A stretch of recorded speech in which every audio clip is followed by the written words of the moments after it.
Hi, and thank you so much for joining this podcast again today, where we're going to talk about pay plan, GamCare, and the partnership that we've had in place for a few years now with regards to supporting people with gambling problems, but also with gambling-related financial harms.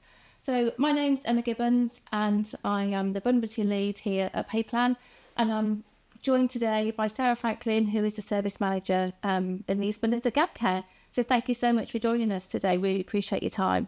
Hello. So we thought we'd just get together today to really start to talk about gambling issues, gambling-related financial harm, and then really explain to people about the partnership that we've had in place now for over 5 years, where we can support each other to really support our service users with regards to those kind of issues that they are facing. So Sarah, perhaps we could start by you explaining exactly who GamCare are and how you support people that access your service. Okay, so GamCare are a gambling support charity. We support anybody impacted by gambling harms. So that could be the person doing the gambling, but also those affected others, as we call them, the loved ones, the friends and family, and anybody impacted, because it can be very wide-reaching. There's, on average, 15 people impacted by one person's gambling, and we can support all of those people if they need that support. All of our support is fully funded, so it's free of charge to the user. And it's just about tailoring that support to the person that's requiring support. So we don't have any pre-prescribed things. It's all done listening to the person and then responding to their needs. Amazing. I think that's really demonstrated as well in the partnership that we have, isn't it? Because it's very much done on a reciprocal basis. So at Pay Plan, if we recognise anybody that is suffering with gambling harms or gambling-related financial harms, then we can refer directly into you, as you can refer directly into our service. But I guess really with gambling-related financial harms, how do you recognise that? How do you know if you are struggling with that or experiencing that kind of financial difficulty? So a lot of people come to us and they will tell us that they're not experiencing gambling financial harms at all. So they'll just say that they've got it under control. They're not in any debt. They're not overspending. It's very difficult for people to often recognise that they are having that issue.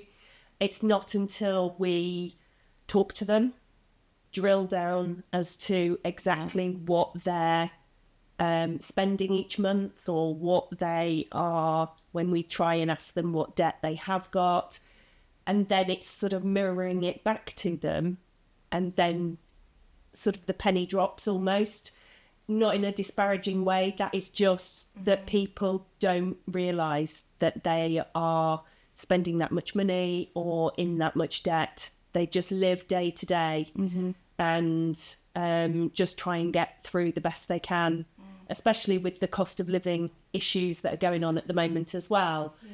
It just exacerbates everything. I think that really mirrors exactly what we've been seeing as well. And I think exactly what you've just explained and described, that really does underpin like the partnership that we have in place, but really shows that holistic approach. So if somebody comes to you with that gambling related financial harm or the gambling issue and they are in debt, being able to refer into us, but then in the same way with all the training and awareness sessions that we've had between us as partners, again, it really helps our advisors to identify that, which has been so vitally important to get people the support that they need. Yeah. One thing that we have really seen recently at Pay Plan is with regards to the amount of people that are disclosing gambling and gambling-related financial harms to us when that is recognised. In fact, we're at the point now where anybody that is disclosing that addiction, that compulsive behaviour, 46% of all of those are due to gambling. Wow. And we've also seen a much bigger increase in the amount of women that are disclosing that to us and reaching out for support. I just thought it'd be really interesting to find out if you're seeing something very similar at GamCare. I'm really pleased that you are seeing that, because we do know that it's seen very widely as still a male-dominated arena. It's still seen very much as a male activity, and we know for a fact that it's not. we know that women do partake in gambling, especially now. It's on your phone. It can be done so privately. You don't have to go into a bookies anymore or whatever, where people could see you. It is done. And all the activities, so the online slots and things, they make them so that they appeal to women. So they're trying to capture that market. Overall, last year, regionally, we saw a 14% increase in women. That's opposed to it's 6% overall increase. So across the region, we saw a 6% increase in people accessing our support, but 14% increase in women alone. So we do know that is an issue. Okay. So very similar to exactly what we're seeing then. We do think that one of the reasons why we are seeing more disclosures as well, though, particularly from women, is because around the different communication processes that we actually have in place as well now. So people can reach our service in different ways now to, much wider communication methods than ever before. And I think because of having those different methods in place, it's really helped to kind of like remove that stigma and embarrassment that people do maybe feel when they are going through that compulsive behaviour and those harms. Yeah. So it's really expanded the way that people can reach out and get that support. So, for example, WhatsApp and live chat, people can access that, so they don't actually have to physically have that conversation over the phone. Is that the same for you? Absolutely.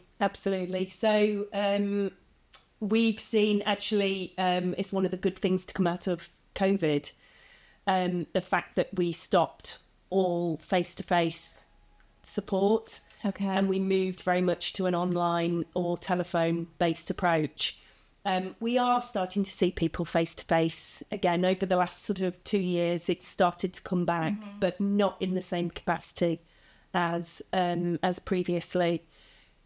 It does give that level of protection, I think, for people to access things virtually. And the chat, it's so much easier to type something than it is to actually pick up a phone and talk to somebody. No. It's so hard to take that first thing. And I know from just, it's so much easier to make a doctor's appointment just by going online and booking it online than it is to ring. And it must be the same for people accessing other support services. I think you really hit the nail on the head there, that first step. It's all about taking that first step, isn't it, in terms of, do you know what, reach out, get some help before it really becomes something that you feel you just can't deal with. Get the support early on, that early intervention really makes such a big difference, doesn't it, whether it's financial difficulties or that. Yeah, and I do think that women do feel that additional level of stigma. Okay. There is a huge level of stigma around women and gambling, women and finance. It is just that whole element of the stigma, shame, embarrassment, just like you said, and the fact that they don't reach out generally is, something that we do need to address and really encourage people to come forward by whatever means we can. Yeah. And I think that's one thing that with both our services, I know with working with you previously, there is no judgment. We can support anybody and at any time. There's no stigma attached to it. It's what we do day in, day out. So please feel, people need to access our services. They can do that and know that trust is going to be there with no judgment on either side at all. Yeah.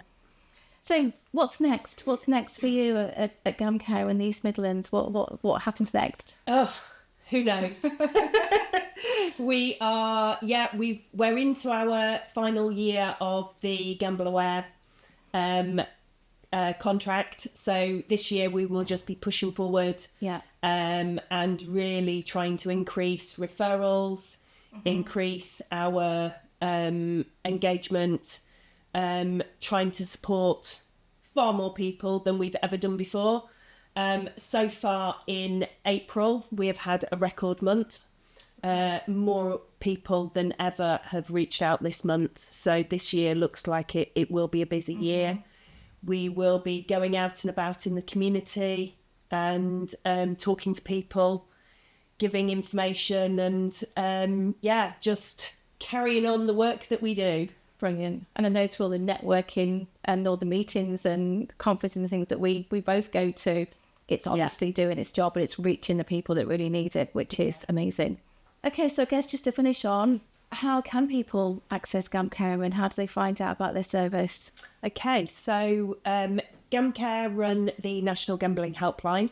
So probably the easiest way for people to contact us is through that. So it's the number is 0808 8020 133, and that's available 24 hours a day, 7 days a week, 365 days a year for anybody to call. So that's whether the person doing the gambling or a loved one of that person.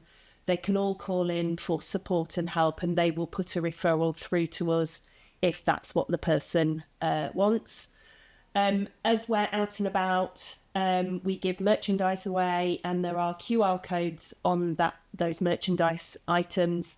If you scan the QR code, that takes the person straight to our part of the website, and the referral form is there. You can self-refer using that form, or a professional can refer somebody in using that form as well.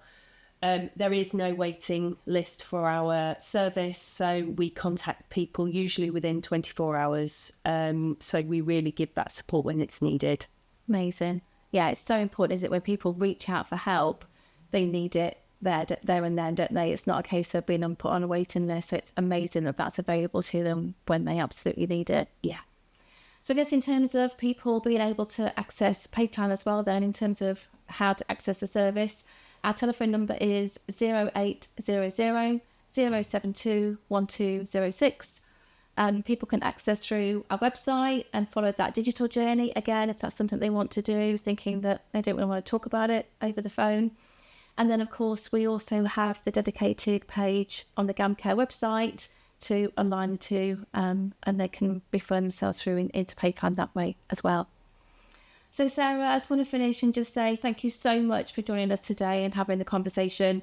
I think it's really going to help people to not only think, do you know what, today's the day that I probably need to make that call, but knowing that people can do that, knowing they're going to get the help, is just so vitally important to take that next step. So thank you so much. Really appreciate your time. Thank you. Thank you. It's been lovely.